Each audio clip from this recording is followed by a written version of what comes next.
I'm Tony DeCopel. I'm here with Thomas Morton, an editor at Vice magazine. He's just back from the Congo, where a conflict has erupted with a group called M23. Now, you think this group is more important to focus on than Kony, the group everyone seems to care about. Can you tell us why? Well, I just got back from Goma. We were there a week ago, and M23 basically has the city in siege. And Goma is kind of like the capital. The Kivu area is basically the most important part. Basically the capital of Eastern Congo there. While we were in Goma, the UN's there, they're running tank battalions around it. They're ready for the fight that's actually broken since we've gotten back. And basically, this army is going to overrun Goma at the same time that all the Facebook energy is kind of pushing our State Department to send advisors and troops up to northern Uganda and northern Congo in search of Lord's Resistance Army. So let's walk people through this. Kony 2012, huge phenomena, focused a massive amount of attention on Joseph Kony.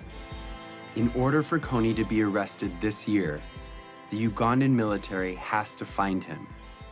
Now, that's where the State Department is focusing its energy. I mean, Kony was successful, the campaign in that way? Well, and it's, kind of according to the Kony 2012 people, that's what pushed the State Department. But the fact is the State Department is sending advisors to northern Uganda, into the Congo. They're all, kind of pushing for this hunt for Kony. And the problem is, you talk to people on the ground there, and their opinion is, Kony 2012 would have been a lot better as like Kony 2008. Like, I mean, when the Kony people say that they tried Kony every year for 30 years or whatever, it's been sort of a slow decline though. And one of the arguments against the movie was that they took all these atrocities from the mid 2000s and peddled them as if they were, just never put a date on them, like as if they were still going on. And that's, I mean, their whole argument with that is there were still atrocities. It was still, it's still worth tracking him down, bringing him to justice. It's just when you meet people in the area, they're not a priority, like for those people at all. They're not even, they're basically a nuisance. They're not a threat.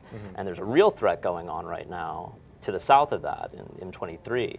Oxfam has also reported that with the attention on Kony and with the rise of M23, other militias that had been dormant are reasserting themselves, and the country seems to be on the brink of real serious instability. The problem is, and Kony 2012 sort of postulates this idea that that's, it sort of sums up a lot of NGO philosophy, which is that it wouldn't be nice if we can just solve this one thing, if we just focus our attention and take care of this one problem, somewhere with that many players where everything's interconnected, it's not just, a matter of nipping one thing in the bud, because as soon as you focus your attention there, the other groups build up their strength. The whack-a-mole problem. Exactly. It's from the drug wars. I mean, you focus on the Caribbean and suddenly Mexican marijuana is coming in, or heroin or pot or whatever, it just shifts around. It's a pointless exercise. But is it a pointless exercise? I mean, there should be some focus somewhere, right? So you have to make a choice. Well, there should be, but it's just, it feels like, and there's a lot of frustration from the people, as said, in the northern Congo,